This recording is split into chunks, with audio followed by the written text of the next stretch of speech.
Hello, and welcome to another episode of Ask the Professor, a crowd-funded, crowd-supported feature in which we respond to viewers' questions. We never make up our own.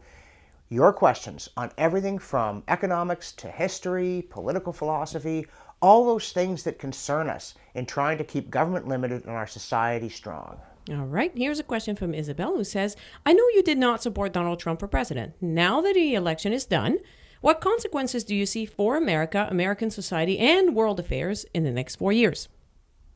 Well, based upon my absolute prescience in knowing Trump would never even be the Republican nominee, I'd better tread a little lightly here.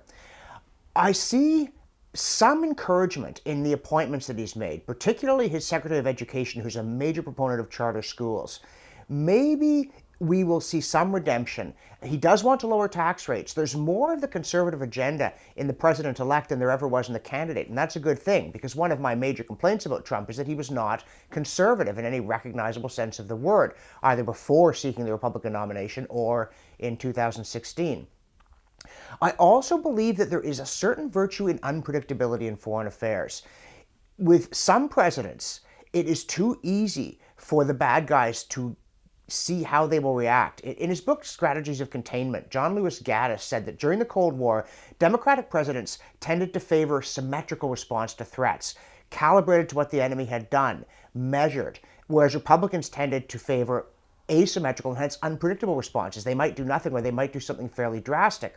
And Gaddis argued that the problem with the Democratic approach, although it seemed more reasonable and safe, was that it ceded initiative to the enemy.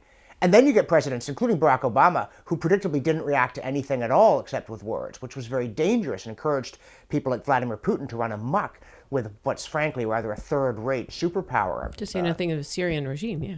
Yeah, all kinds of people. The Chinese are getting bolder. So I'm looking for an upside, and I see an upside there. But the downside is that Trump is vain, volatile, careless with facts. He's still the same person he was on the campaign trail, unless that was all an act, in which case he's dishonest.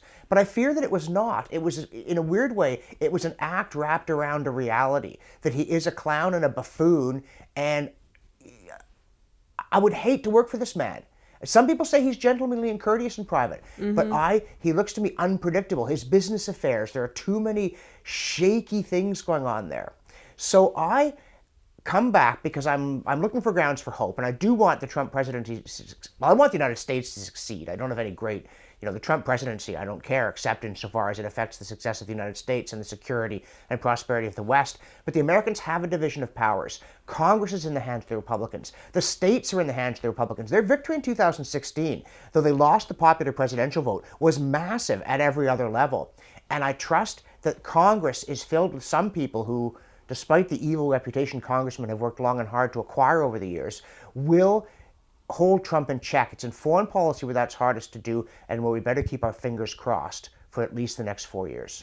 All right, so you're carefully optimistic while clinging to some kind of security blanket? I'm not optimistic. Optimism is a psychological condition and a fatuous one. I'm hopeful. It's a theological virtue, and in many cases it's all we have, and that may be true in the next 4 years. Okay, then.